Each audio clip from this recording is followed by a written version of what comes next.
Recording has started. We're now joined by number 1 ranked UFC flyweight contender Deiveson Figueiredo. Our first question goes to Jay Anderson. Jay, your line has been unmuted. Thanks very much, Deiveson. And obviously, not the best circumstances with the COVID-19 test and everything, but it looks like everything is going as well as can be so far. I just want to ask, what exactly happened from your point of view? And when did you find out that you had tested positive for COVID originally? When did you get over the disease, and what exactly happened? Parece que está tudo certo, né? Tirando essa situação do corona. E ele está perguntando mais ou menos essa questão das datas, né? Quando que você descobriu que você teve?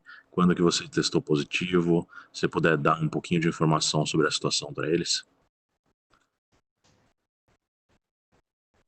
Então, 2 meses atrás eu tive Covid.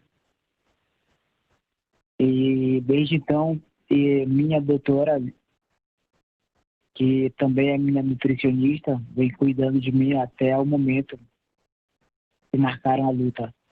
E eu sabia que eu não estava com Covid e pude provar fazendo o segundo teste. Eu provei que eu estava limpo e consegui chegar até a ilha da luta para fazer essa luta contra o Benavidez, a revanche. So 2 months ago, I knew that I had the coronavirus, and I had been under observation from my doctor, who's also my nutritionist since then. So I knew that there was no way that it was still active in my system, considering I had it 2 months ago.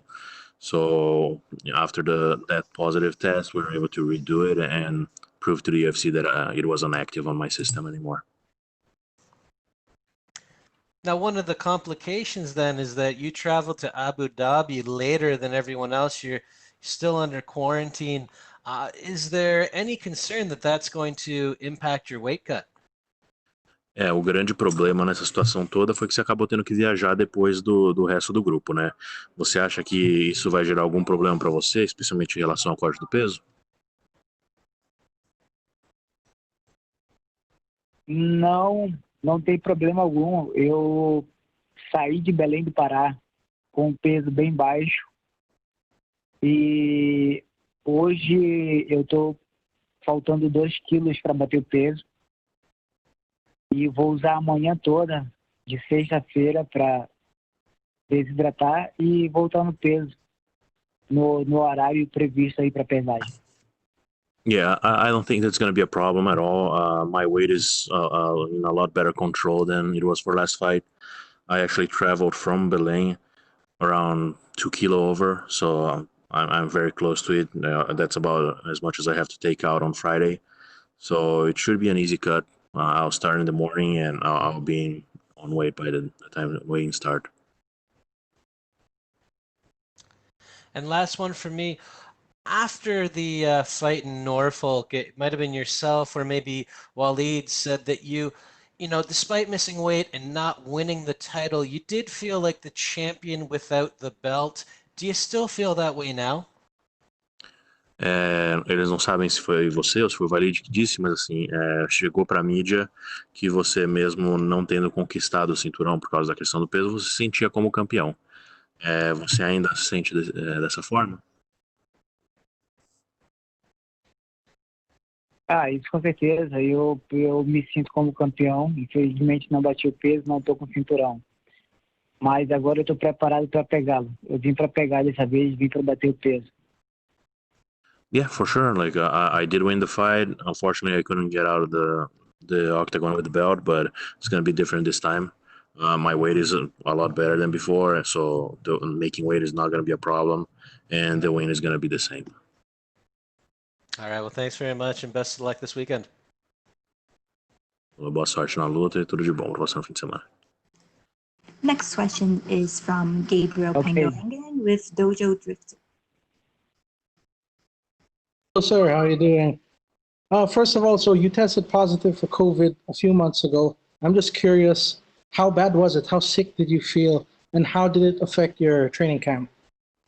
Então, eu tô perguntando, né, essa questão de você ter tido corona há 2 meses atrás, se você realmente testou, né, para ver se tava com corona e como foi a situação para você, né? Se você teve muitos sintomas, se atrapalhou o seu treino, como é que foi?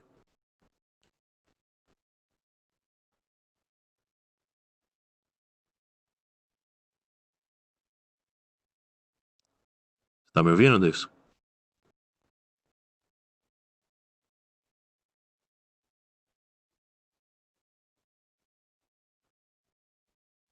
Davidson, tá me ouvindo? I think his internet went down. Okay, no problem. We'll wait.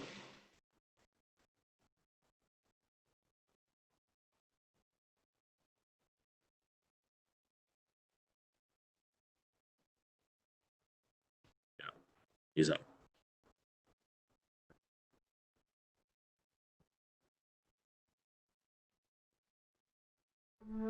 There was still some image for a little while, but it was always nice.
We are back with Deiveson. Gabriel, could you repeat your question, please? Yeah, sure, no problem.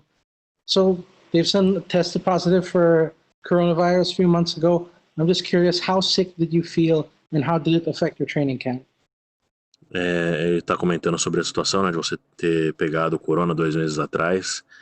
Como que você se sentiu e quanto que isso atrapalhou o seu treino, se atrapalhou?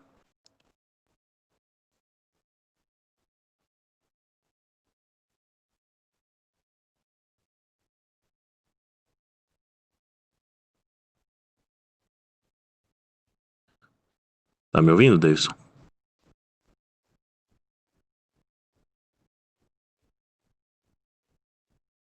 I think the internet there is not very good. I'm checking in real quick.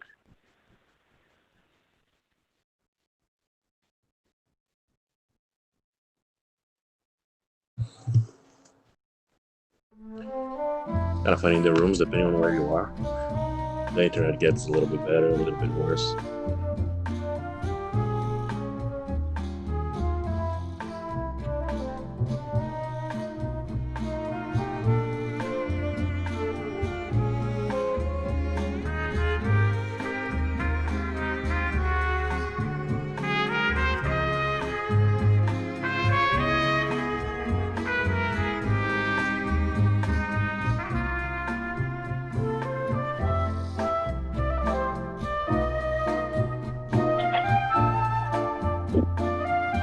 Okay, we're back.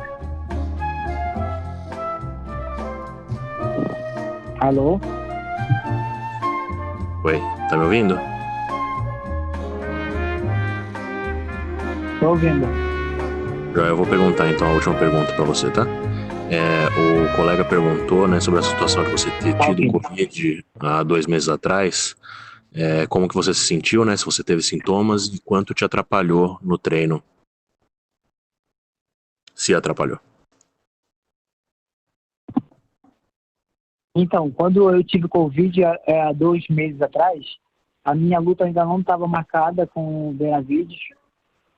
E quando marcaram a luta, no início eu tive um pouco de dificuldade, porque estava saindo do Covid, né? Estava começando meu treinamento, mas logo eu pude fazer um treino bem intenso. E como falei, a minha doutora estava sempre comigo, né? Que é a doutora Lia Correia, que é a minha nutricionista. E estava sempre comigo, sempre cuidando de mim. E logo eu tive uma performance boa, um gás muito bom no treino. So initially, like as soon as I got the fight, I was just coming out of the symptoms. So training on the first few days wasn't the best, but my doctor was with me throughout the whole process, and it wasn't really long before I was feeling 100%. Okay, and after that first fight with Benavidez, what did you learn about his fighting style, his power, his timing, his striking? What takeaways did you have from that fight? Agora, depois da primeira luta do Benavidez, né, o que você tirou de lição sobre o estilo dele, sobre as qualidades dele como lutador, né? O que você aprendeu na luta que você não sabia antes?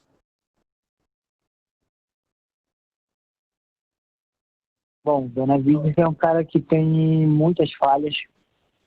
Ele quase que não sabe atacar andando para trás.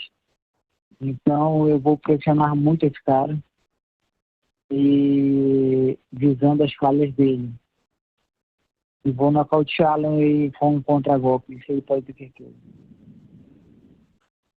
Yeah, there wasn't anything that new that I got from the fight, but we were able to confirm that he indeed doesn't deal very well with pressure, doesn't really deal well with having to walk backwards, and for sure I'm going to have to use that in my advantage for this fight again. Okay, and lastly, some have said that if not for the headbutt that happened in the first fight, you may not have won the fight. What is your response to that? E tem bastante gente comentando sobre a situação da cabeçada, que não fosse a cabeçada, talvez você não tivesse ganhado aquela primeira luta. O que você tem a dizer sobre isso? É só o Benavidez não usar a cabeça na próxima luta e eu vou mostrar para ele que eu posso vencê-lo a qualquer momento. He said, just tell Benavidez not to go forward with his head, that he's going to be fine with it. All right, well, best of luck to you, sir. Thank you. Our next question is from Marcelo Russo with Global TV.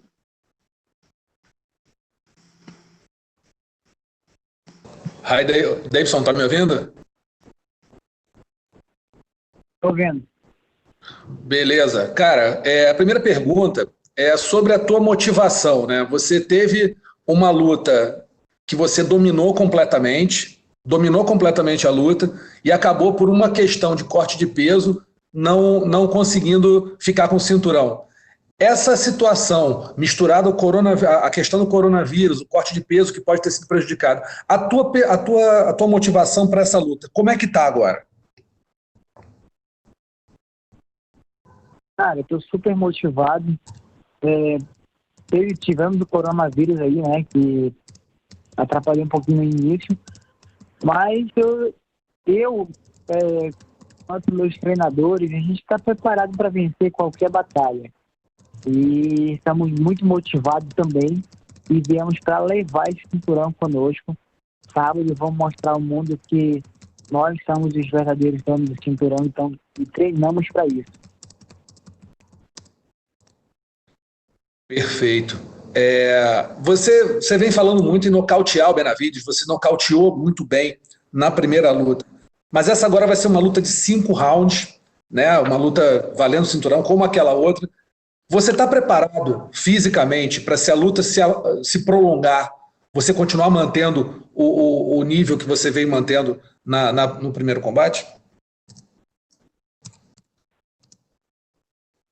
Isso pode ter certeza, sou um cara que eu treino para 10 rounds. E eu não sei até quando ele vai fugir de mim. Porque eu vou estar caçando ele todo tempo. E uma hora ele vai parar na minha frente e eu vou pegá-lo. E o que você espera do Joseph Benavidez nessa segunda luta? Ele já viu que você tem poder de nocaute, ele foi nocauteado por você. Você acha que ele vai mudar a estratégia dele para essa luta ou você acha que ele vai continuar com o mesmo plano? Isso com certeza. Benavidez ele vem com um jogo aí para bater e fugir, bater e fugir. mas eu treinei para pegá-lo e ele não vai conseguir fugir por muito tempo. Perfeito. Obrigado, Deiveson.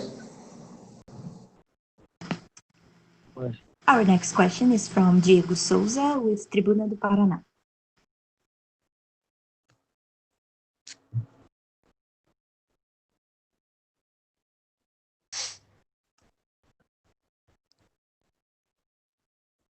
Fala, Deiveson, beleza? Tá me ouvindo bem, cara?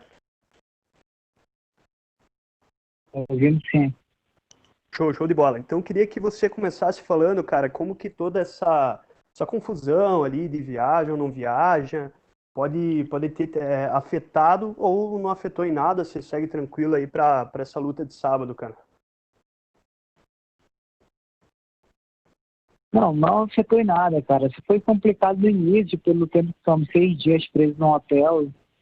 E, graças a Deus, só queria sair desse hotel. E chegar às da luta, e chegamos. Agora, o foco é perder peso, o restinho dos quilos que tem para tirar e sair pra porrada no sábado. Show de bola, cara. E como que você vê toda essa movimentação aí do UFC, cara, para ter levado os eventos aí para Abu Dhabi? Como que tem sido aí seus primeiros dias em Abu Dhabi também, cara? Os primeiros dias estavam sendo muito tranquilos, graças a Deus. Já estamos bem próximos do peso aí. E agora é só bater, cara. E dificuldades, elas existem, né? A gente está aí para quebrar, para conquistar recorde na carreira. E a gente quer esse título sábado e viemos para pegar.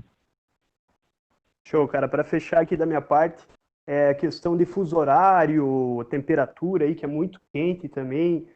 O que você pode falar sobre isso e como que tem sido aí esse corte de peso com todas essas questões adversas aí?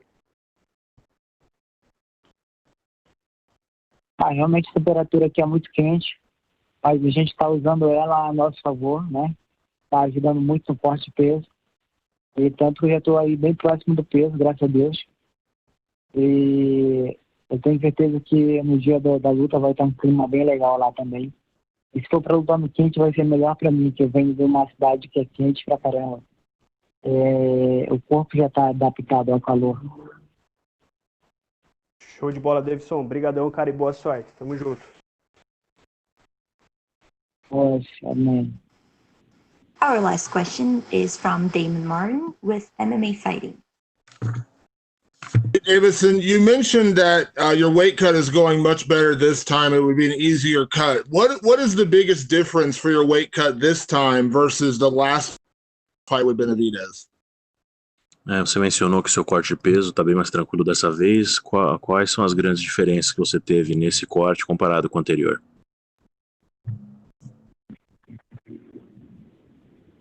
Agora eu fiz uma dieta bem certinha, graças a Deus, e isso fez com que meu peso descesse bastante. E viajar para a luta bem baixo também, no peso. E vou bater o peso bem tranquilo, sem sofrimento, talvez. So the main change was the diet. I took a lot more strict diet than before, just to make sure that I would travel at a lower weight and wouldn't have any issues during fight week. And the UFC has mentioned they brought in, Alexandre Pantoja as a potential replacement if anything happened. Did that make you angry that happened, or did you understand because of what happened the last time why they did that? O UFC trouxe o Alexandre Pantoja como um substituto para você caso tivesse algum problema na questão de peso. Isso é uma coisa que te incomodou? Como é que você se sentiu em relação a isso? Isso não me incomodou em momento algum. Isso só me motivou mais ainda. E eu vou mostrar para ele que eu sou capaz de bater abaixo do peso. No, it didn't really bother me. I understand what they're doing, but it did motivate me even more than before to make sure that I'm on weight, and it's a very good chance I'm going to be even a little bit under this time around. Thank you very much, Deiveson. Muito obrigado, Deiveson. That's all the time we have for you today, Deiveson. Thank you. Essa foi a nossa última, tá, Deiveson? Obrigada. Tá bom, nada. Tchau, tchau.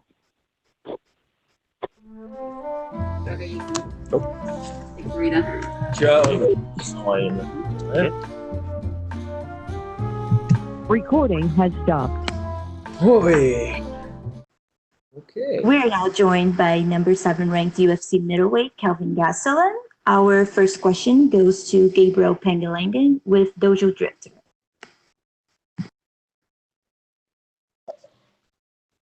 How are you doing, Kelvin? How you doing? Everything's going well. I'm loving Abu Dhabi so far.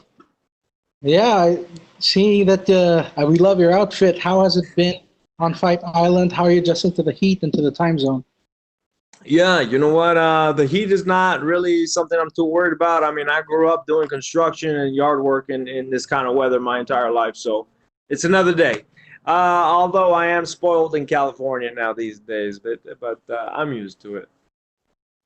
And it's been a crazy year and a half for you. You know, from falling out of the title shot and then dropping 2 legendary fights, great fights, and now you're trying to avoid a 3-fight skid. Tell me, how has this past year and a half been for you? Yeah, it's been it didn't go my way quite. It didn't go quite my way in February. I didn't get to fight for the title where I believed I would have been world champion, but then I didn't get to fight. I didn't get the nod in April, and then lost again in November. So yeah, it's been quite a roller coaster. I've had to battle some demons this off time, and you know what? Actually, this pandemic was kind of a blessing in disguise because I was able to work through that. I felt like I did fall into a little bit of depression. I did get into my feelings a little bit in my off time because of what had happened. I had a pretty tough year, but I worked through it. I had an amazing camp, and I'm ready to go for Saturday. Yeah, and how important do you think a win is this weekend in your run for the title? Yeah, obviously it's super important if I want to get back to the title shot. But more than anything, I'm looking for self-validation more than anything. I want to be able to prove to myself that I'm worthy and that I do belong here and that I am one of the best middleweights in the world. And I plan to show that on Saturday. Yeah, that actually sets up my next question is, to whom are you really dedicating this fight to? This hard time all around with the pandemic, but this seems like something you're doing for yourself. Is this also dedicated to other people? Absolutely. I have so many people that help me out back at home, my trainers, my coaches, my family especially.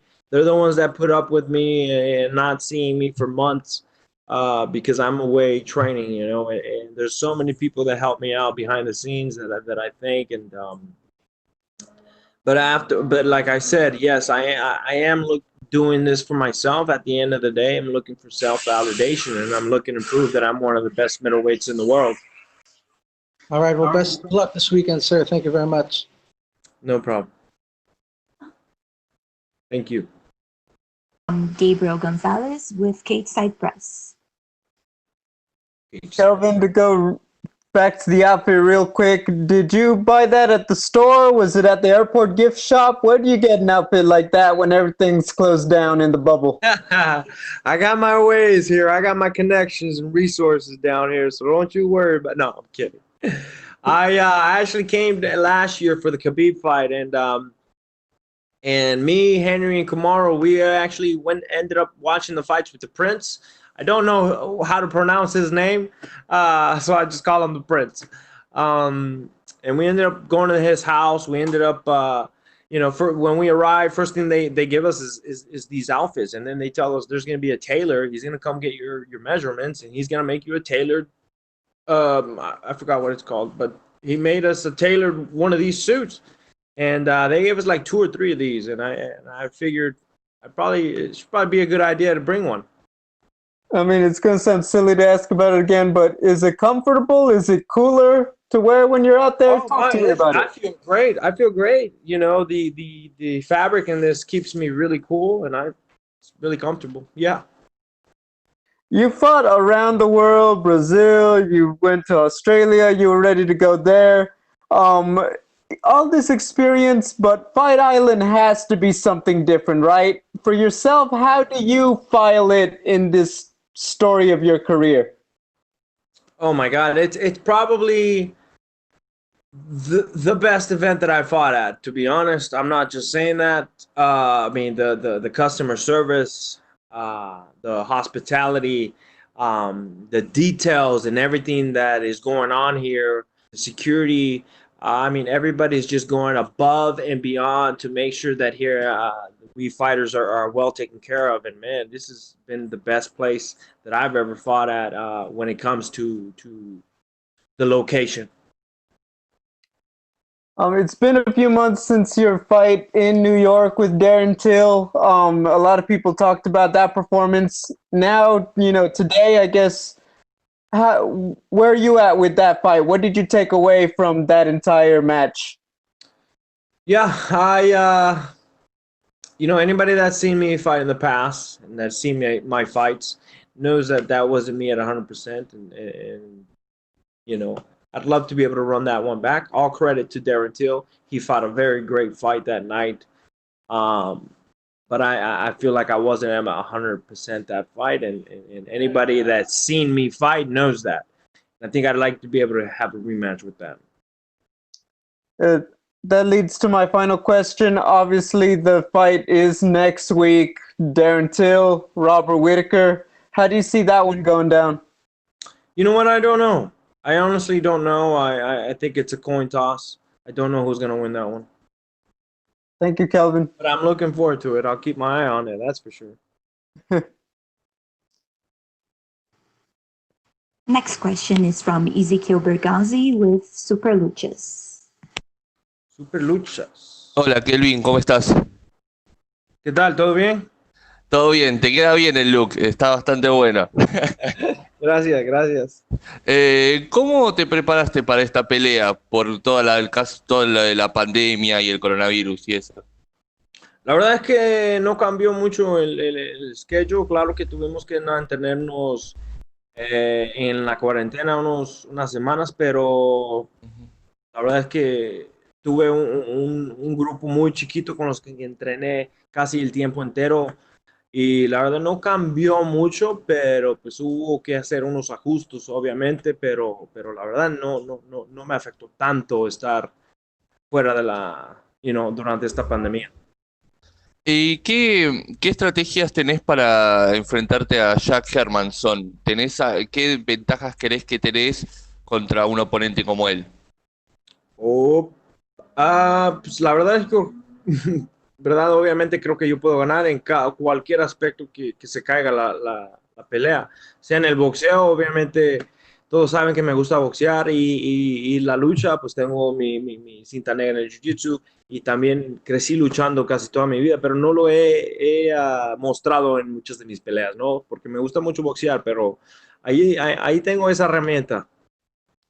El año pasado, si bien, o sea, tuviste 2 derrotas, una de ellas fue probablemente la mejor pelea de todo el año.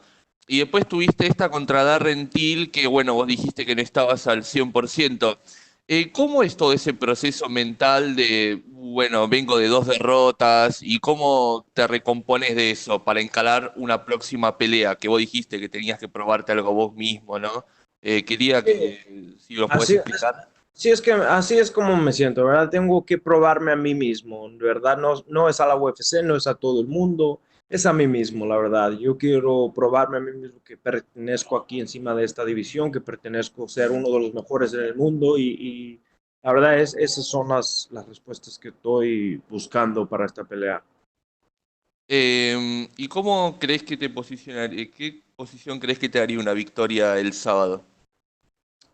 Yo creo que me entraría, dependiendo de cómo gane, sea una manera muy espectacular. Yo creo que me pondría otra vez en conversaciones de pelear por el título, pero obviamente hay que de nuevo subir en los rankings y es lo que planeo hacer, ¿no? Y yo creo que el primer paso es ganarle a Jack. Bueno, mucha suerte el sábado. Gracias. Next question is from Damon Martin with MMA Fighting. Hey, Kelvin. When we spoke a couple months ago, you were coming out of the knee surgery, and you told me that you probably, stepped into the Darren Till fight a little sooner than you should have, coming out of the Adesanya fight. You mentioned your mental health Can you kind of give me a sense of like coming out of that, what it was like, and how you're feeling mentally going into this fight? Yeah, 100%. I remember talking about it and telling you those exact things. And yeah, man, I had to battle some demons after coming from back-to-back losses. I feel like I fell into a little depression phase. Absolutely. It hit me hard in my life. This is my entire life for the most part. It's my career right now. And so it affected me big time. And, I had to battle my own demons and get through it and get through this little minor depression phase that I got through. And then I got injured, and then, things just weren't going my way, so there's some personal demons that I had to battle, but, I eliminated those things. I conquered those demons, and here I am on the other side, well and ready to go. I'm in a really good mental and physical place, which hasn't been the case in my last 2 fights. But here I am. You mentioned to me at that point, Jack Hermansson was the guy you wanted to fight. Now, at that point, we thought maybe he was going to fight Chris Weidman. There was kind of some unknowns there. How happy were you that you kind of got to call your shot there? Yeah, pretty happy with the matchup. This is the fight that we wanted, so I was really happy and ecstatic. I think it's the perfect fight for me to get back on conversations to fight for the title. I think, obviously I have to work my way up the rankings again, but I think Jack is the number 1 guy on my hit list right now, and I got a couple people on it.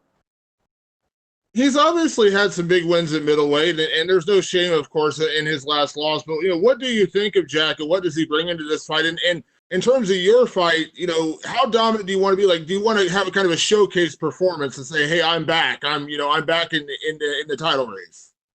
Oh, absolutely. At this point, I'm looking for self-validation. Not validation from the UFC, not validation from the rest of the world. That self-validation. I want to be able to prove to myself that I'm one of the best middleweights in the world with a dominant win. And I think I want to showcase that I am separate from the pack, and that's what I intend to do. And my last question, I'm not going to ask you to call your shot because your focus is Jack Hermansson, but you mentioned Darren Till, that rematch you wanted, but Robert Whittaker on the other side of that fight is a fight you never got to have. We talked about it for so long. It was supposed to happen, and then it didn't happen. Is that a fight, in terms of maybe just the winner of that fight? Oh, absolutely. I'm keeping my eyes on that fight for sure. I thought I wanted a rematch before. I've had losses in the past where I felt like Neil Magny was a fight that I wanted a rematch with, Tyron Woodley as well. But, man, the feeling that I got after that Darren Till fight was unlike any other that I felt before. And I really, anybody that's seen my fights and seen me fight in the past knows that that's not me. That wasn't me fighting, and all credit to Darren Till. He had a phenomenal, great game plan that night, and he beat me fair and square. But I feel like, me at 100% mentally and physically, there's nobody in the world that can beat me. Thank you, Kelvin. Up next, we have Louise Green with MMA Crazy. Hi, Kelvin. Obviously, like you were saying, the last 2 didn't go your way. So how important is it for you to get the win here on Saturday and get you back on track? But do you feel any pressure going into this one? Yeah, there's a certain amount of pressure just because, I'm coming back from back-to-back losses. But at the same time, I'm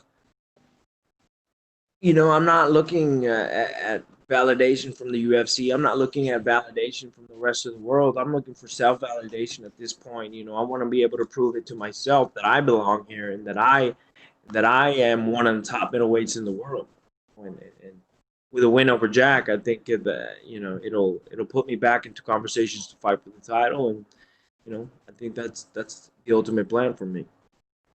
And like you said, this was obviously a matchup that you wanted. What do you think you can expect to see from Hermansson on Saturday, and how do you see the fight going down? Yeah, we're both coming off losses. We're both hungry to get back on that win column. So, expect a good fight between 2 hungry fighters, 2 hungry contenders that want to rise up to the rankings again.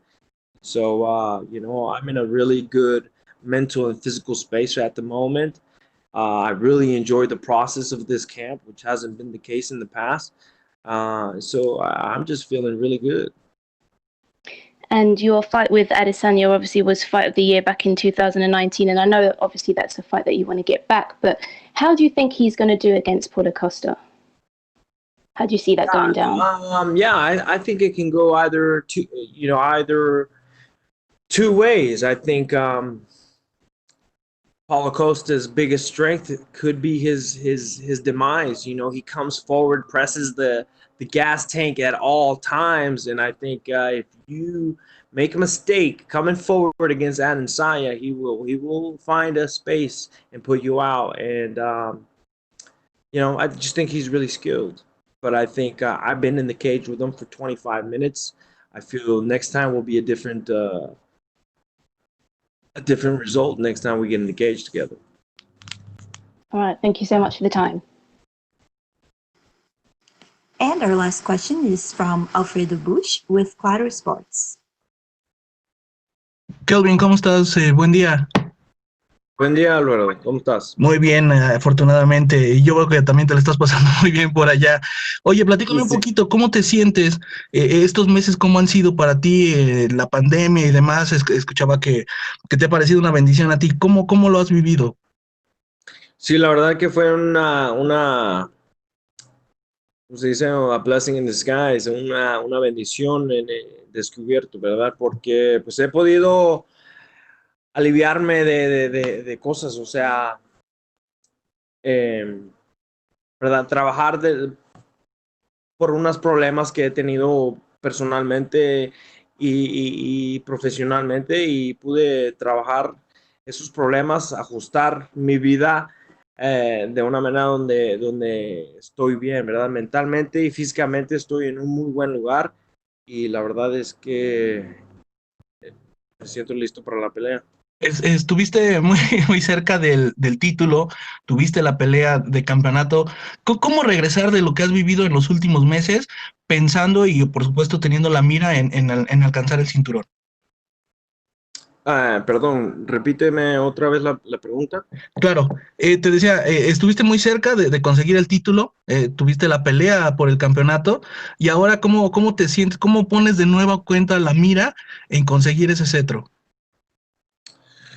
Sí, otra vez, pues, ¿verdad? El año pasado no fue mi año, entonces creo que me fui por una fase donde me estuve deprimido, ¿no? Un poco deprimido, pero la verdad es que trabajé esos problemas, ya sobrepasé todo eso, y la verdad es que me encantó el proceso de esta pelea, el proceso de este campamento de entrenamiento.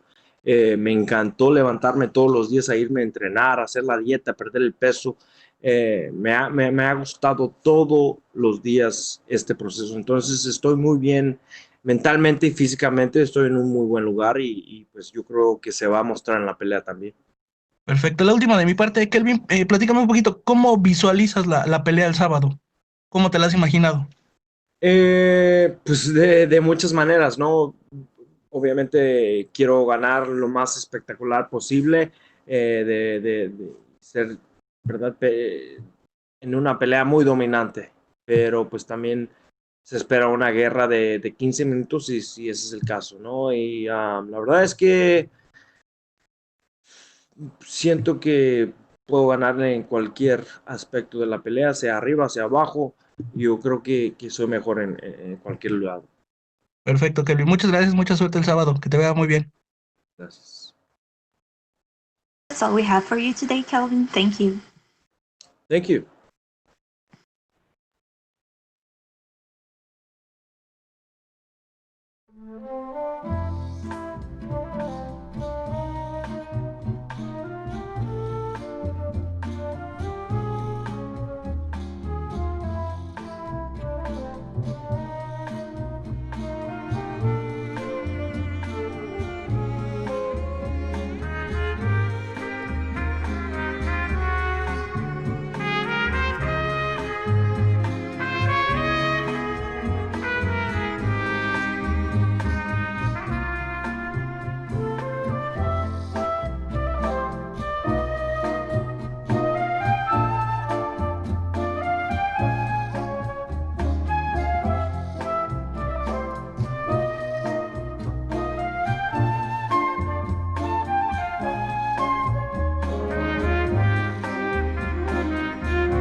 Up next, we will be joined by UFC flyweight Luana Carolina.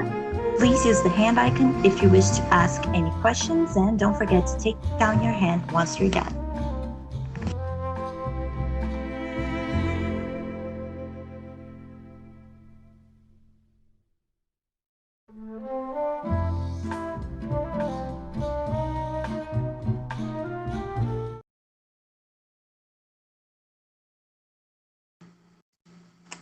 We are now joined by UFC flyweight Luana Carolina. Our first question is from Andrew Whitelaw with Whitelaw Sports.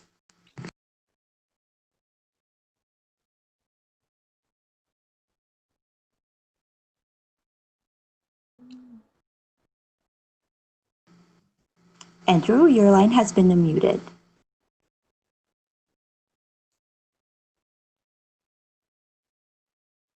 Carolina, how are you feeling ahead of this one? How's everything treated you so far at Yas Island? Como que tá a Ilha da Luta até agora para você? Como que você está se sentindo aqui? Estou me sentindo muito bem. Tá tranquilo, eu acho que é uma das melhores eventos, né, até hoje. Então, a parte de acomodação, a parte de poder treinar, tá muito bem, tô muito bem. Yeah, I'm very relaxed. I'm feeling really well. The accommodations here, the workout rooms we have here, I never seen anything like it. I'm really, really happy, and I'm feeling really well for the fight. With everything that's been going on and this being pretty special circumstances, does it feel like a landmark in your career? Does it feel special?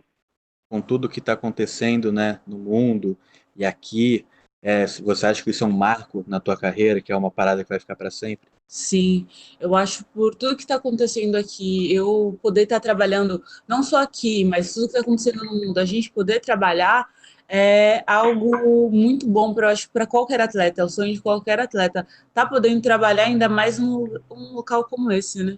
Yeah, for me it's a dream come true, you know, to be here in the midst of all that's happening, to be able to work, to be able to come back and be able to fight the fight that I had scheduled twice already. I'm really happy, and with everything that's been going on here, this hotel, the whole Yas Island, I'm really happy to be here and to be having the opportunity to fight here. Thank you. Our next question is from Gabriel Gonzalez with Kate Cypress.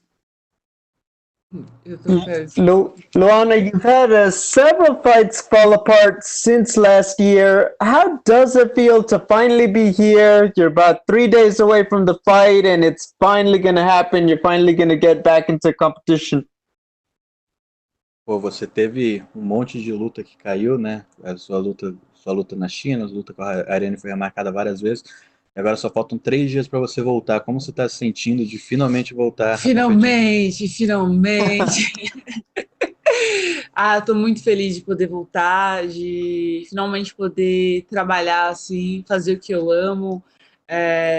Como você mesmo disse, caiu a luta primeiro na China, depois a luta com a Ariane foi remarcada várias vezes, e eu tô podendo agora 3 dias para poder fazer o que eu tô quase 1 ano na vontade, que é lutar, né?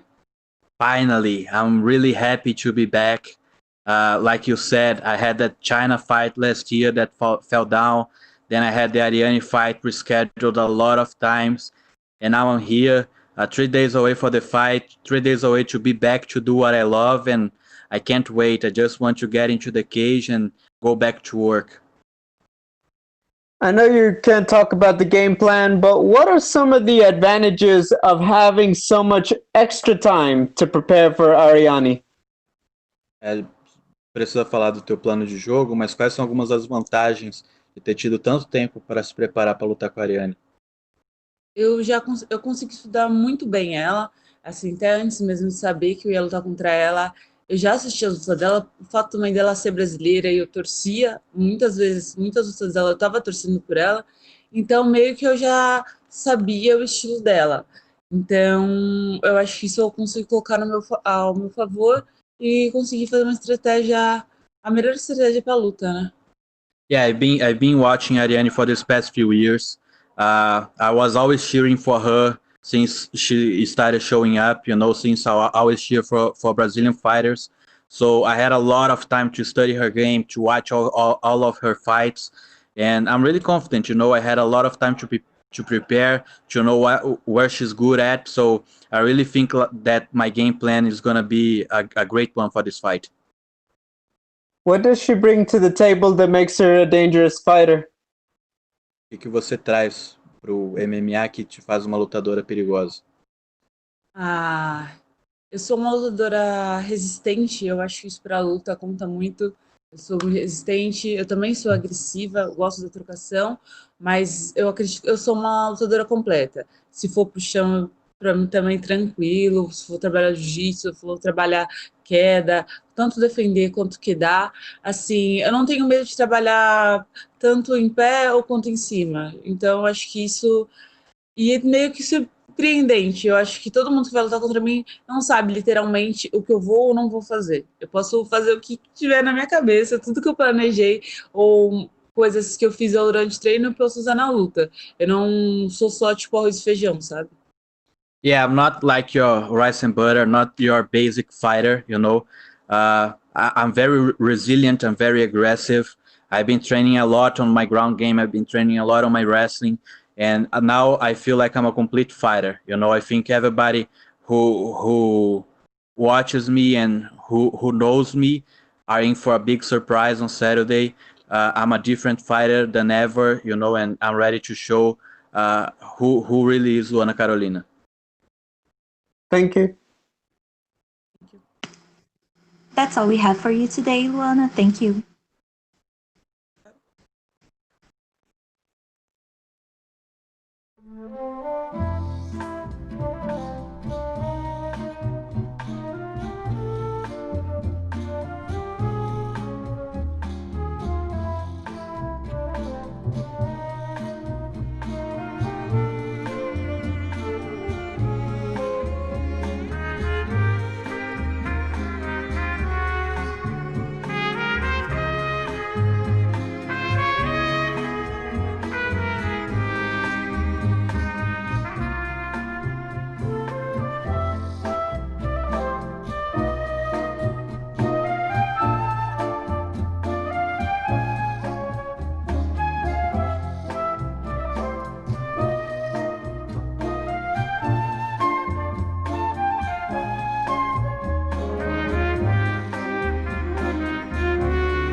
We are now joined by UFC flyweight Ariane Lipski. Can you hear us? Hi, sorry. Yes, I can. Our first question is from Gabriel Gonzalez with Kate Side Press. Hello, Ariane. Hello. This is the third time the fight has been scheduled. Can you describe what it's like to have it moved several times and now it's finally going to happen and on Fight Island of everywhere in the world? So I've been training for this fight since February, so I'm feeling very, very prepared for this. And when they postponed my fight for the Fight Island, so I was very excited. I was not sad. I was excited to show how much I have improved my game. And we were asking for opportunity in the Fight Island. So I'm feeling very, very happy with this moment. You signed a new 4-fight contract. You don't usually see fighters who went 1-2 getting a new deal like that. What does it mean to you that the UFC thinks you're very popular and very exciting, that they want to just make this a long-term relationship with you to keep you in the promotion? It's because people liked my style. I'm from Curitiba. I'm striking. When I fight, I just push hard. I fight with my heart, and everybody knows it. Everybody can see that when it's real, and I think it's for that the UFC can reconhecer. Recognize. It's because it's for that. It's for that UFC recognize our job. It's because it's real. It's because I fight with my feelings, my heart, and I feel very happy for that. Now I will fight with no pressure. What's it like? Because obviously you did great work over in KSW, but now in the UFC, so much more attention. It's I'm assuming your popularity has grown, social media, everything. What's it like to go from that promotion to now everyone wants to talk to you? So before I came to UFC, I was like in a very hard moment in my career, not about the results. It's because I had 3 injuries consecutive, and when I went to UFC, so I fought against JoJo, and she's a very tough opponent. So my last year, I learned a lot. I improved a lot. I'm growing as a fighter. And after I get this new contract, after I get my new my first win in UFC, now I'm confident again, and I want to show it. I want to show I'm prepared to, for sure, I'm very, very focused on my next fight, on get this win. But after this fight, I think I'm prepared to go to the rank. Final question. How do you see yourself winning the fight against Luana? Sorry? Como é que você se vê vencendo essa luta? Oh, I'm every day, every night, every moment. I can see me win this fight by KO. I really want this. I will try this, but I know I can. Maybe it can happen by submission because I improve a lot my MMA game. But if it doesn't happen, I don't care. I will be prepared to show how much I have improved. I will fight with my heart. I will push hard since the beginning to the end. Thank you, Ariane. Thank you so much. Our next question is from Gabriel Pengalangan with Dojo Drifter. Oh, how are you doing? I'm good, and you? I'm doing great. So, you've had a rough start in your career in the UFC, losing 2 fights, but you finally got your first win last November. Do you think that you had to just get those jitters out of the way and now you've found your groove in the UFC? Você acha que você precisou passar por o que você passou no início da sua carreira no UFC para passar o nervosismo de estar no UFC e aí vencer? Yes, I think it was not about nervous, it's about the time, I was not in my best moment, and I was like, before I came to UFC, I was with injury. I had 3 injuries, and now I'm very, very healthy, I'm feel stronger, and I grown a lot with my last year. I think the hard moments is in the past, and now it's time to good moments. Okay, and I'm pretty sure you saw that fight between Joanna Jędrzejczyk and Zhang Weili. It's seen as the greatest female fight in history. I wanted to get your thoughts. Do you think that was the greatest fight in female MMA history? Yes, I think this is one of my favorite fights. When I saw this, like I felt very inspired, and they inspired me a lot. And before I go to fight, for sure I will watch this fight again, and I will try to do my best, and I will fight with the same feeling that they found. Yes, and actually, your opponent, just like you, is a very exciting striker, great striking, and your matchup has the potential of becoming a highlight of the year. Do you think that your fight will provide those fireworks?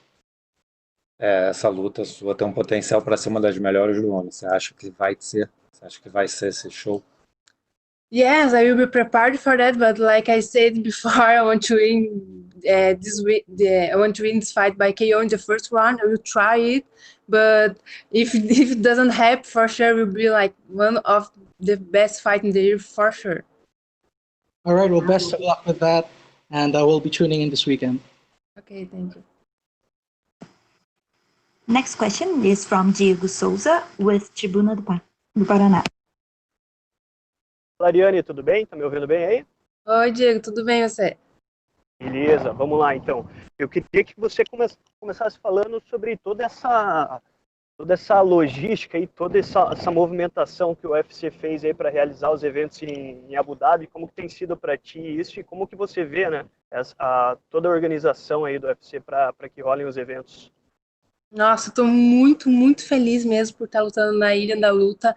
Eu tô impressionada com a estrutura do UFC. Desde São Paulo, tinha toda uma equipe esperando a gente para preparar a gente para trazer para a ilha. Desde o voo, eu tô realmente impressionada com o que o UFC está fazendo, com o que o Dan White fez para que a ilha realmente acontecesse. Então, eu me sinto privilegiada de estar lutando na ilha, de estar fazendo a segunda luta do card principal, em que vai ter uma disputa de cinturão para o Brasil. Então, acredito que é o reconhecimento do nosso trabalho, né, de tudo que a gente tem feito, do nosso estilo de ir para cima, de colocar coração na luta, mas eu me sinto muito, muito feliz e realizado por estar aqui, então eu vou dar show nesse dia para mostrar o quanto eu estou feliz.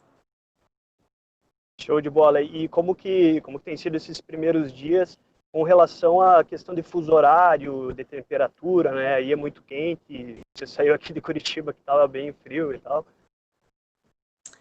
Olha, eu vou falar pra você que eu não estranhei muito, porque aqui a gente fica só no ar-condicionado, né? Como lutar nos Estados Unidos também, a gente fica dentro do hotel, no ar-condicionado.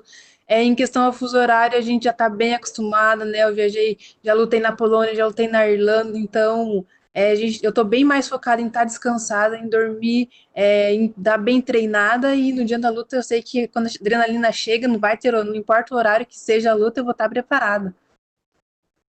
Legal. E para fechar da minha parte aqui, eu tinha conversado com a Luana esses dias e ela já tinha elogiado bastante você, falando que você é uma lutadora bem agressiva.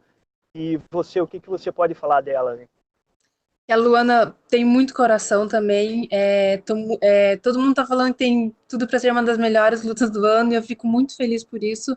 E foi por isso que eu me preparei muito bem para essa luta. Eu tô treinando para essa luta desde fevereiro, então não tem como eu mostrar o quanto mais respeito por ela do que isso, que é dando o meu melhor, dando o meu máximo, estando muito preparada para enfrentar ela. E estou feliz tem pessoas que falam, triste, né? Luta contra duas brasileiras, mas eu posso ver de outra maneira. Duas brasileiras lutando no card principal nesse momento, na Ilha da Luta. Então, isso mostra como as brasileiras estão muito bem dentro do UFC. A gente está, no topo. É uma oportunidade muito boa para mim, muito boa para ela. Então, tem tudo para ser uma ótima luta. E eu vou mostrar isso dentro do cage. Show, valeu, Ariane. Muito obrigado. Boa sorte, tamo junto. Obrigada, Rei. Valeu. Our next question is from Diego Ribas with Age Fight.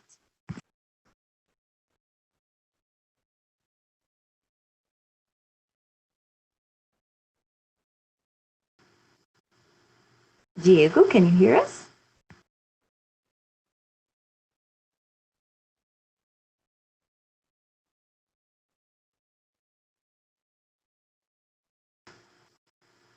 Diego, sua linha já está aberta. I think we're having some technical issues here. Let's jump to Andrew Whitelaw with Whitelaw Sports.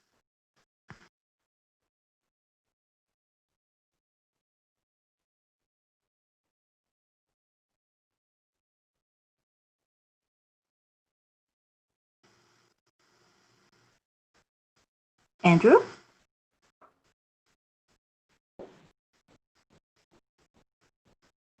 Okay, that's all we have for you today, Ariane. Thank you. Okay, thank you too. Bye bye.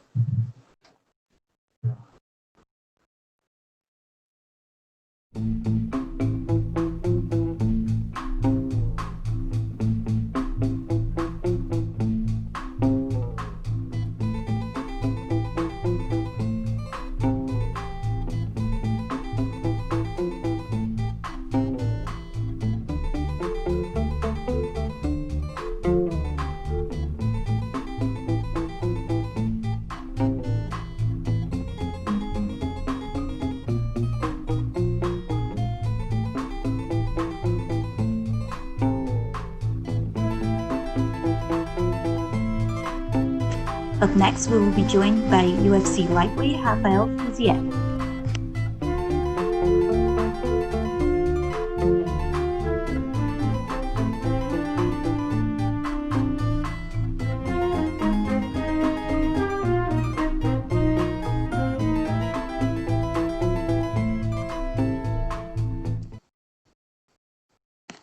We are now joined by UFC lightweight Rafael Fiziev. Our first question is from Gabriel Pengalangan with Dojo Drifter.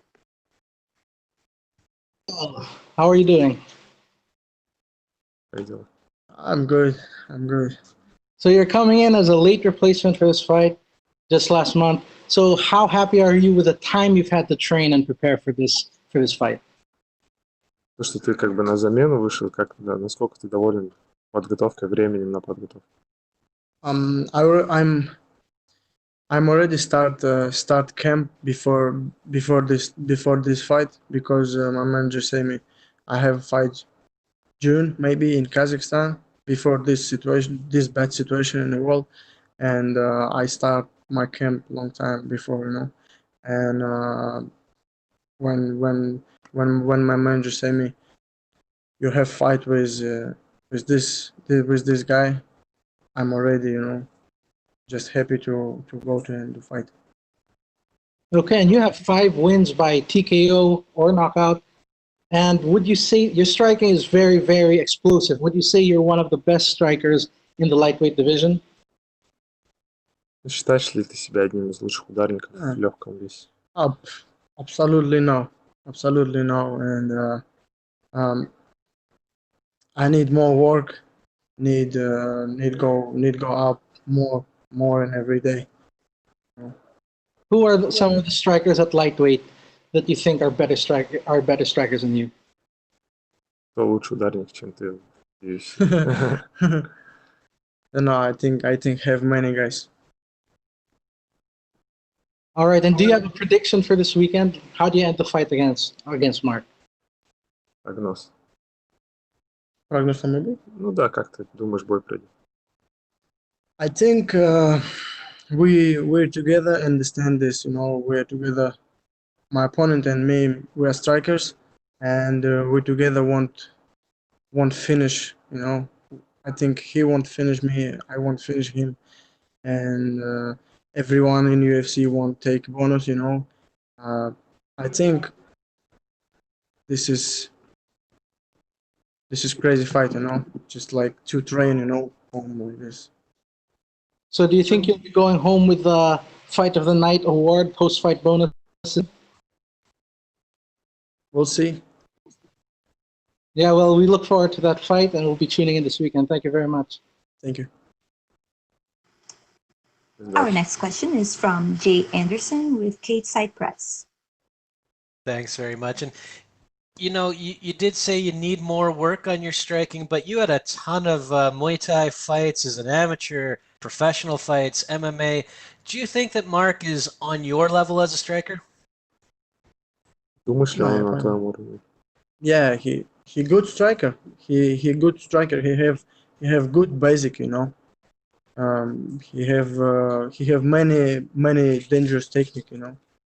And I don't know how to say. He dangerous too, but. I'm more dangerous. Yeah. Did you watch a lot of tape on Mark coming into this? Are you the type of fighter who studies your opponent, or do you focus more on yourself? Много ли ты боев его смотрел при подготовке? Yes, of course, of course. I see many his fights. You know, like last fights and how he win, how he lost, what he do in this situation, what he do in this situation. Just try know everything. We've heard a lot of talk about the difficulties fighting in Abu Dhabi, be it the heat, the quarantine ahead of this, the pandemic, and struggling to find training partners, even the time difference. You're going to be fighting closer into the morning in some cases. What are you expecting for this fight in terms of the time and how it's going to affect things? Типа с временем, то, что неудобно. То, что другой климат, время, то, что во время пандемии, может, было проблемы с парик-партнерами. Как думаешь, на тебя может повлиять то, что будете драться, возможно, ночью, утром? About my camp, about my training in the gym in Thailand, everything is good, I think, because in Thailand have many good fighters, many good opponents with him I train every day. And in this pandemic, this quarantine, we train every day still, we don't stop, you know. And about time, you know, just this not comfortable time, because we fight morning, you know. And but we change all day, you know. We go sleep early, and wake up early too, early morning, and change already and feel good. All right. Well, thanks very much for the time. Best of luck this weekend. Our next question is from Andrew Whitelaw with Whitelaw Sport. Rafael, how's it going? You spent a lot of your time fighting out in Asia. So how important was that time fighting in Korea? You had a perfect spell with Road FC, a couple of really impressive first-round knockouts. How significant was that part of your career in giving you the momentum to where you are now? Это корейцы, что ли? Ну, нет, он говорит, ты много дрался в Азии, говорит, и особенно в Корее, в Road FC, и насколько этот период твоей карьеры был важен для тебя, чтобы продвинуться туда, где ты есть сейчас? Yes, of course, this time, Road FC time in Korea, and this is кстати, да, это типа то, что меня продвинуло. Yeah, this is like a most important parts of my career, just to push me forward in my career. И дальше что скажешь? And I don't know what to say more. Скажи, без этого опыта, например, Yeah. здесь не было UFC experience. Yeah. I fight in Asia in Road FC, and many have like what you say. This is a big experience, you know. Like, and help me go to UFC, you know, go to this moment. Can you tell us a bit about what training's been like at Tiger Muay Thai for you in the past few years? It seems like an amazing environment over there. How's it been for you day to day training in that environment? Расскажи именно до пандемии, именно расскажи о тренировках в Тайгере. Ты уже почти 2 года, больше 2 лет там. Именно об условиях тренировок в Тайгере расскажи в обычное время. You see, bro, now before this pandemic, you see Valentina Shevchenko love Tiger.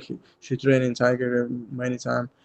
Alexander Volkanovski, he trained in Tiger many years. Peter Yan, he trained in Tiger too. You know, this, and have many fighters. Like this big gym, you know, and have many interesting, strong fighters, you know. And everyday training is hard. Everyday training is interesting, like everyday new, you know, not the same. And yes, I think it's good gym now in the world. This is like one of the top gym, you know, one of the best gym this in the world, you know, now. And like this. With Peter Yan winning the belt, they've got, you mentioned there, 3 UFC champions. That's pretty unbelievable. Did you feel pretty inspired? And do you feel pretty inspired seeing UFC champions coming out of the gym like that with all 3 of them? Ну, тебя то, что вдохновляет, то, что у Тайгера как бы есть 3 чемпиона, которые в UFC. Это вдохновляет. Yeah, of course.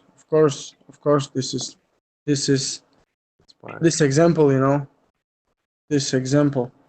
When I spar with this guy, when I train with these guys, this big example and big this push me forward, you know, when I see how this guy train in the gym where I train, you know. We train same time and I see how these guys train and how I train with these guys. This push me forward, you know. This just push me forward. Last one from me, mate. Heading into this one, you're actually a Fight Island veteran. You fought in Phuket, Primal FC. You fought on the beach, first round knockout. Is that experience at all comparable to this, or is this a whole different level for you? Ты, говорит, уже ветеран бойцовских островов, ты уже 1 раз дрался на пляже Primal FC, и, говорит, этот опыт Primal FC как-то сравним с тем, что сейчас здесь происходит или нет? It's crazy, you know, when I see this cage in the beach, I send this photo to my manager and I say, "Hey, bro, what is this crazy shit? How we fight in the beach, you know?" And my manager say, "Hey, you're stupid. Hey, you don't fight in the beach, you know. You already fight in the beach one time, and this is finished." But this, you know, Fight Island, you know, it's look like crazy, you know. It's look like movie. It's look like movie from like Mortal Kombat or something, you know, like this. Have Fight Island, and people go there fight, you know, like. It's look like, you know, crazy and happy. Thanks, mate. Good luck. That's all we have for you today, Rafael. Thank you. Thank you.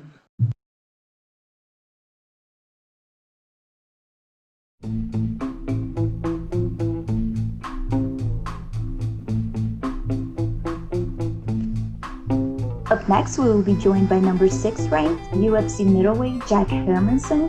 Please use the hand icon if you wish to ask any questions, and don't forget to take down your hand once you're done.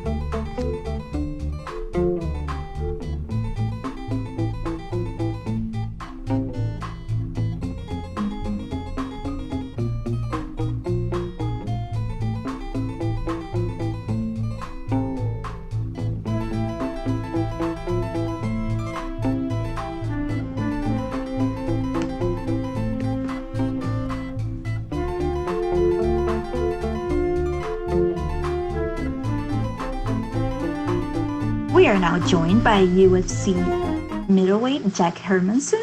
Our first question goes to Gabriel Gonzalez with Cage Side Press. Hey Jack, you said You said you were very happy that you ended up getting a fight with Kelvin after the Weidman fight was canceled. Can you just explain a little more about why you like this fight a lot more? It's basically about the rankings and that Kelvin is a little bit more relevant in the top of the middleweight division. So I feel like a fight against him is gonna push me towards the top 5. So that's why I like the fight. This is going to be a big 2 weeks in the middleweight division. Obviously, your fight. Then you have next week Darren Till, Robert Whittaker.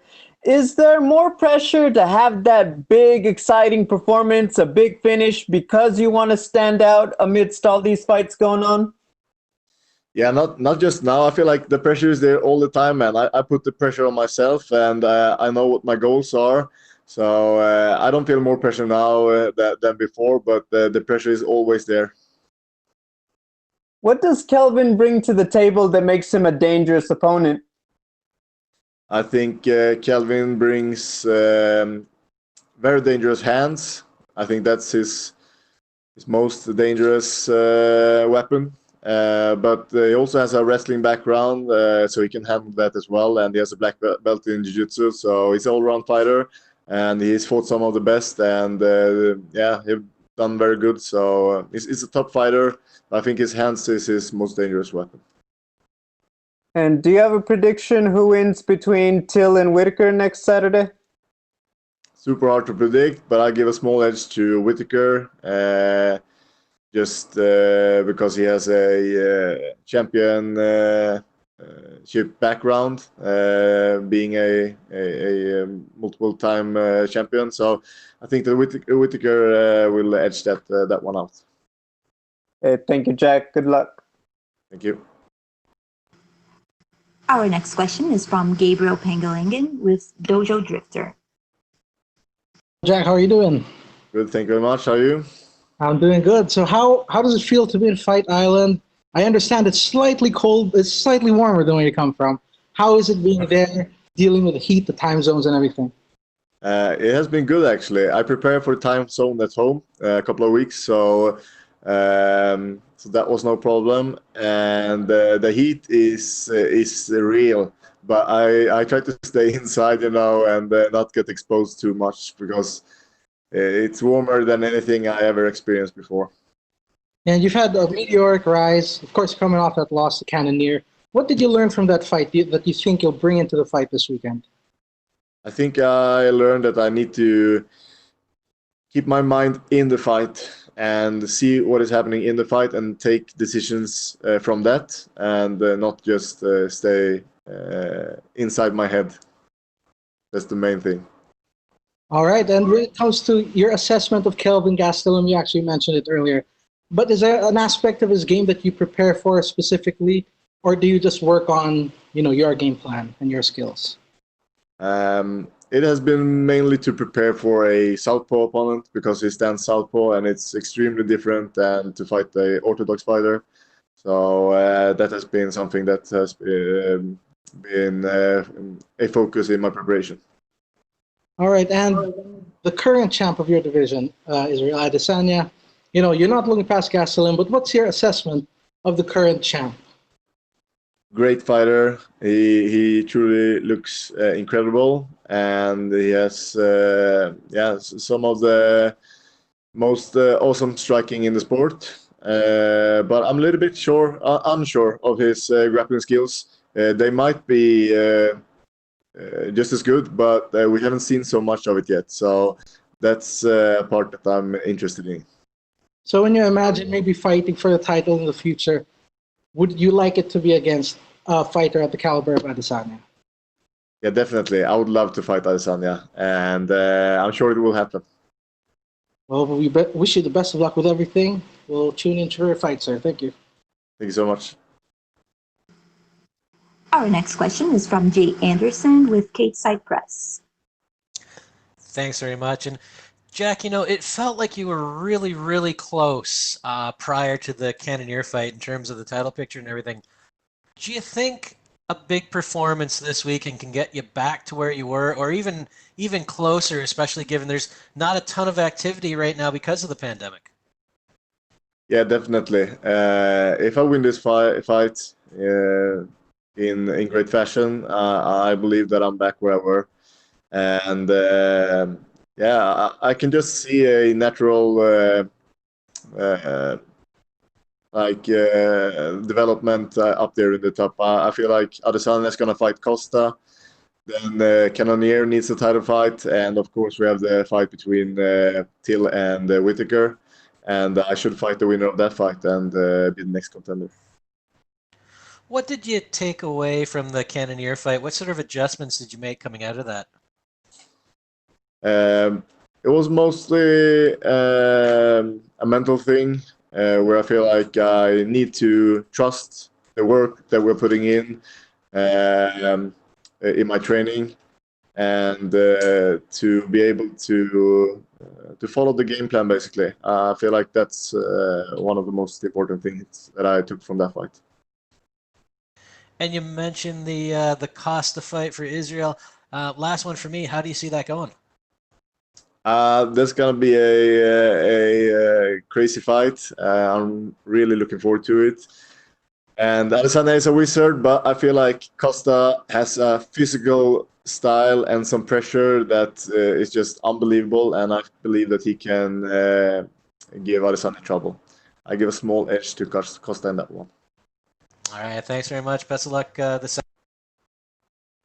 Thank you. That's all we have for you today, Jack. Thank you. Thank you so much.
We are now joined by UFC lightweight Marc Diakiese. Our first question is from Jake Anderson with Stateside Press. Thank you very much. And Marc, I was wondering if you could tell us, with the London card being canceled last minute, just how devastating was that for you, especially after putting in the time, the effort, and not to mention the money into it?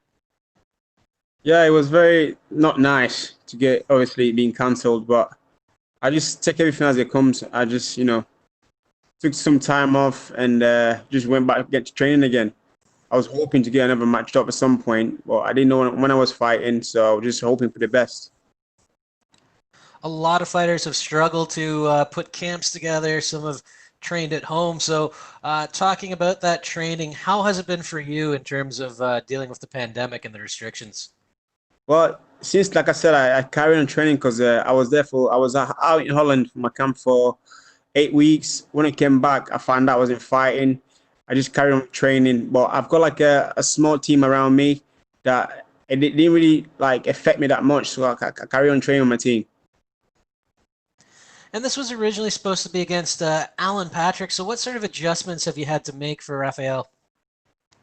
Rafael, I think it was somebody else before that, to be honest. I think, what's his name? Jai Herbert was supposed to fight as well. And that fight didn't go through, but this guy, I've trained in Holland, is a kickboxing gym. They're very good at it. They understand how this guy fights.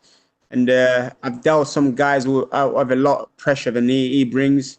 And so for this game, this fight, it's just me being free, being me, just, going to have fun. And last one for me, there are a lot of UK-based fighters taking part on the Fight Island cards, a lot of up-and-coming talent.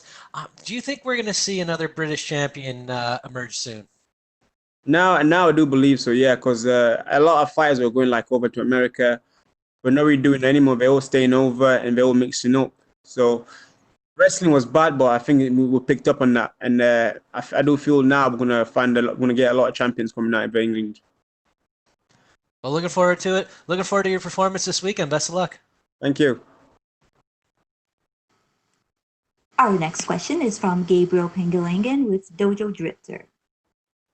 Mark, how are you doing? I'm good, man. You can't really see, but I'm good. I'm good. Glad you're doing well. So you fought all over Europe, and then in the UFC, you fought in the US. How does it feel to be where you are now? You know, days away from fighting on Fight Island. It feels great. I've really been taking care of out here as well, so everything runs smooth, and I've just really focused on the fight. I'm just ready to go. Yeah, and you've had a lot of canceled bouts. I think it's 3 canceled bouts leading to this fight. You were supposed to fight back in March. You know, how does it feel to be getting back in there in the octagon with all these delays and all the pandemic and everything happening? I'm just grateful to Dana White for putting this through, and I'm actually having to fight. Even though this is happening, but I'm having to fight. I'm just grateful for that. But everything's going great, so I'm here, and I'm gonna fight. Yeah, and do you watch a lot of tape of your opponent? Is that how you prepare for a fight? And have you seen a lot of tape on your opponent? I've watched maybe two tapes, but then I started to leave that to my team to really just to look at him and give me the game plan that I need, and I'll go and try to implement the game plan. Yeah, so this is Dutch kickboxing versus Thai kickboxing this weekend. You pretty confident Dutch kickboxing will come out on top? What kickboxing is that? Dutch kickboxing, because you said his kickboxing. I'm not sure what it is. I think he does Thai. Oh yeah. He's very experienced. I think he's had about 200 fights, but we're not kickboxing and we're not doing Thai. We're doing MMA, so anything goes. And I feel I've got a lot of different variety. I throw a lot of different things that it is not really used to, and it's going to be a fun fight. Yeah, and I asked this to your opponent earlier. Do you think you'll be taking home that fight of the night bonus at the end of the day? I believe in that. Yeah, he's a perfect guy for it. He comes forward, he swings. So I believe I'm ready for that. All right. Well, we can't wait for your fight. Thank you very much. Thank you. That's all we have for you today, Mark. Thank you. Oh, thank you.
We are now joined by number 2 ranked UFC flyweight Joseph Benavidez. Our first question goes to Gabriel Gonzalez with Kate Cypress. Hey, Joe. Hello. How you doing? Very good, man. Thank you for joining. It's been a minute since the last fight. You've now had a couple months to think about it. Just what are your overall thoughts on the first matchup now months later? I mean, I obviously say I wish we didn't even have to do a rematch, and I would have just finished it there. You know, that's my initial thought. I thought, you know, I was on the road too, and that would have been great. Then I wouldn't have to go through all this or all that I did go through to get to this one. But, you know, make it sweeter in a way to go in there and get the redemption. It's obviously great that it lined up with the Fight Island, and I get to experience this. This is great and fresh and just pure for me to do this. So that's really good too. But yeah, I mean, in general, I just look at that fight and I'm just like, should have just beat him then. I mean, with everything going on, with the way the first fight went down, when you go back to training, is there a lot of tactical changes you feel you need to make? Is it more mental, just feeling like you need to be more dialed in than you were the first time? Talk to me about mentally preparing for an instant rematch. Yeah, yeah, a lot of it is technically. I mean, mentally, my preparation and everything leading up to it was, you know, if you heard any of my interviews and just kind of what I felt there, like I never felt better in that regard and the preparation. I mean, it was literally perfect for me. That part of it was perfect. When I say, like, you know, when people say they have the best camp and preparation of their life and stuff, they typically just say that. Like, I can point to 2 camps that I had the best preparation, and that was one of them. So, you know, in that regard, it wasn't a lot of changing, but, you know, tactically, you do get some data from the fight and what it feels like to be in there with him. I have great coaches, so I let them handle that more so.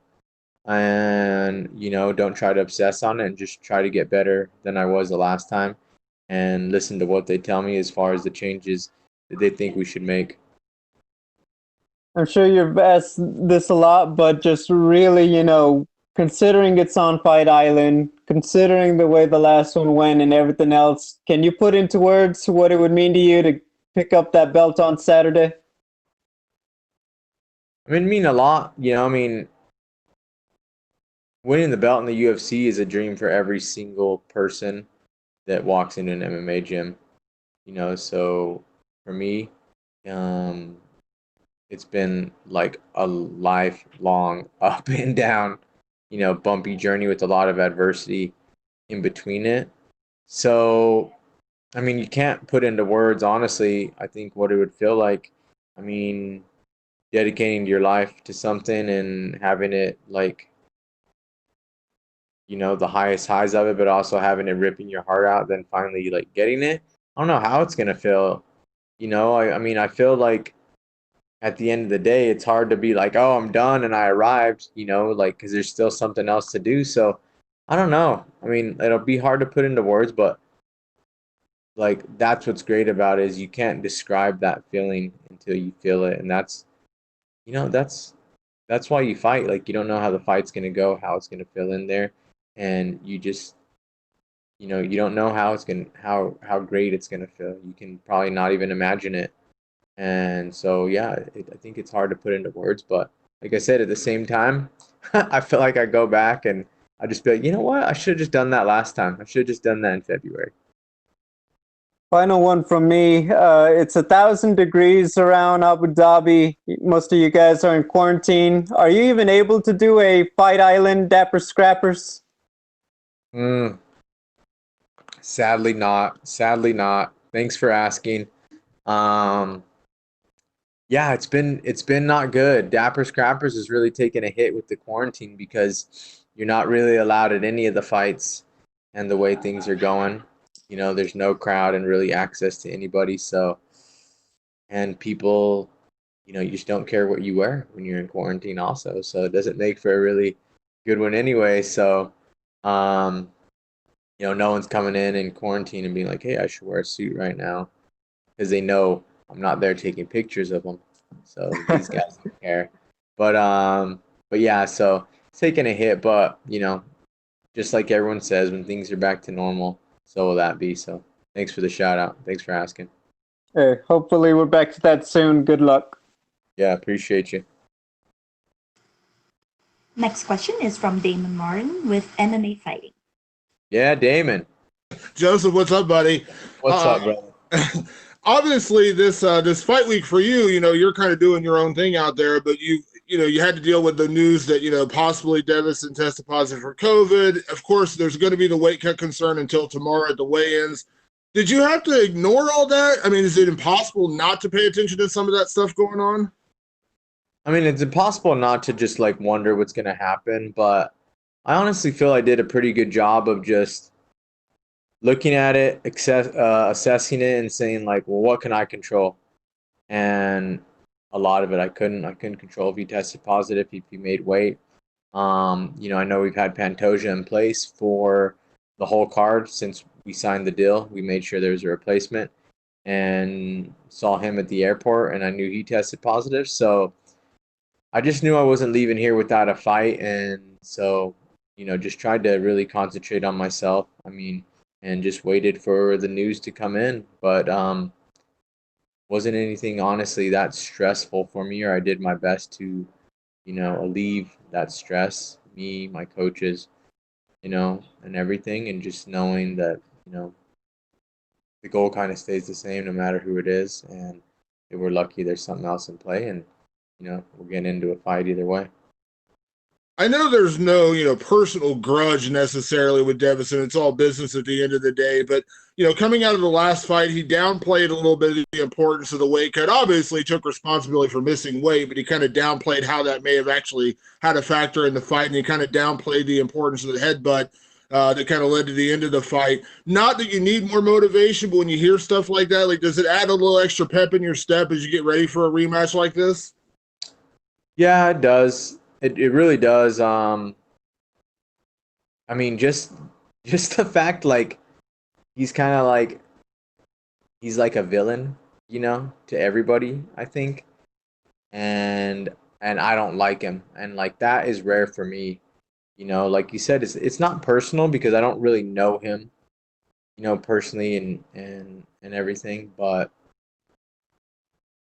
No, I mean, I definitely don't like him. It definitely makes you want to go out there and hurt someone worse because, when you fight, you win, you're like, oh, you hurt him, by proxy winning an MMA fight, you kind of have to. But yeah, it's one of those things where it's like, all right, I just want to put this guy away. I just want to shut him up. And I just don't like him. And that rarely happens in my career. But I actually had someone ask me earlier, they said, well, is that a good thing? And I said, well, the only people I haven't liked and felt that I wanted to do that to the similar way that I could compare was Miguel Torres back in the WDC, ruined him, and then Henry Cejudo, and beat him, was his last loss. And that was a great fight as well. So, yeah, I mean, that's a pretty good track record for that feeling, I think. But it's nothing crazy emotional. It's just like, you're actually fighting a guy you don't like. Yeah, absolutely. Last thing for me, I know we've talked a lot about your relationship with the flyweight title going into this fight, and I don't want to take the attention away from Deiveson Figueiredo, but are you excited about the future of the flyweight division now? We just saw a great flyweight co-main event last night. We've seen a lot more flyweight fights on cards recently. Is it exciting to see where the flyweight division is going lately? And that we feel like, the future is finally set a little bit after this fight. Yeah. No, it's exciting. The fight was actually this morning for us, so that's weird. But no, yeah, that was a great fight with Tim and Benoit, both guys representing, both guys incredibly skilled. Dude, I'm a huge fan, obviously, of the division and it happening. I mean, I had the first ever title fight in this division, the first win, the first knockout. I've been here through like generations of flyweights. Where are all the other people that, lost to DJ for the flyweight title and was around in that first generation when we popped up? It's kind of crazy. So, yeah, man, I'm excited about it. And I just love, like, this is a normal question. Like, how great does the future look? Not the questions we were answering, like, whatever, like a year and a half or two ago, the other way. So, yeah, just the fact that it's normal, it's regular, it's getting some regularity in it, it's getting some good contenders. new generations of contenders and exciting fights every time out. Feels great. Thanks, Joseph. Our next question is from Gabriel Pengelingen with Dojo Drifter. Joseph, hope you're doing good. Thank you. This is the biggest fight of your career, but you seem very calm. Is this just another day at the office for you, or do you feel the weight of the event on your shoulders? Another day at the office, honestly. I mean, I know it's big, but every fight's big, and a fight is very serious. It's very hard. It's the hardest thing you can possibly do. So I don't try to make anything harder, as far as like wasted energy and mental energy or stress about it. I've done it enough times to know like it's going to be stressful enough and hard enough fighting a guy for 25 minutes. You prepare for the hardest 25 minutes of your life, and that's kind of what it is. I've just done it long enough to know like the hard part's going to be the fight. Try not to make anything else hard. And after that first fight with Figueiredo, what did you learn, and then what did you realize when you were in there with him that you hope you could capitalize on in your next fight, in this fight this weekend? Well, I realized I can beat him, at his own game. I could stand toe to toe with him and beat him, and that's what he wants everyone to do. I did it, was beating him in the first round, and but I learned, you take away a ton of data from things like that, and when you come out on one end, I think there's a lot of other chances and opportunities to improve than when you come out on another end. So yeah, I mean, I'm excited to go out there and show it, and feel great about it. Yes, and there's a saying that success is going from one disappointment to the next without losing enthusiasm. So how have you maintained enthusiasm throughout these title shots and through these ups and downs in your career, like you've mentioned? It's funny, I just used that quote earlier. I'm not a quote guy, but I was like, that kind of describes, I think like longevity and, success in a way like that. But I think the way I've kept enthusiastic is, I love what I do. That's great. I've been able to keep it fresh and mix it up with different people and different coaches and teammates and kind of different eras in my MMA career. And I think that's huge. Even when I was at Alpha Male, which was my longest stint, I was always wanting to train, a week here in New Mexico, a week here in Denver, a few weeks in Vegas. So continuing to learn has been really huge to keep me like enthusiastic, because everything's fresh, all the time. And you're learning, you feel like you're constantly learning and never being idle in the sport, which I think is important. And then honestly, on another level, I think just the gratitude I feel to be able to do it, that I'm lucky enough to do it, that there's people dedicating their time, even to interview me or to care about me, enough to, train me and feed me and all sorts of stuff like that. Walking into the PI every day, feel grateful. So, and I think just having like loved ones around you and people that love you, like, like I can just do this because I like it and it's fun. At the end of the day, like you still have a great life, and it makes it that much easier to walk in. Like if everything was terrible in my life and I wasn't married to Megan O'Leary, then I might walk in and not be as enthusiastic. But I walk in and I'm enthusiastic about life, and that is just something this has afforded me that life, and I'm grateful for it. So I just try not to squander like any day, no matter if it's a Wednesday morning, Tuesday afternoon, Thursday night, just go in with, grateful that the people are there and grateful that I get to do it. It's worked out. All right. So thank you, Joe. We wish you the best of luck this weekend. Thank you. Appreciate you. Our last question is from Augusto Hermansson with Samos MMA. Perfect. Hi, Joseph. How are you? Very good. Thank you. My first question is, you have a lot of experience, but this is a particular fight week, and a lot of things might be new for you. So in your opinion, does all these things like the 48 hours quarantine and all that make it easier to be focused on the fight, or it makes it harder? You know, it's definitely like a challenge because it's different, but I like different, and I like I've done everything in this sport. You know, I've had, 40 fights, probably 30 with the Zuffa organization. And, fight weeks are very similar. Every time, you know what to expect. This keeps it fresh. After all, a fight is, the challenges and the adversity and, being able to pivot and adapt to different things. So I honestly just took everything in here. Like, I'm so excited to get on the plane and have a long flight. I enjoyed the heck out of my quarantine.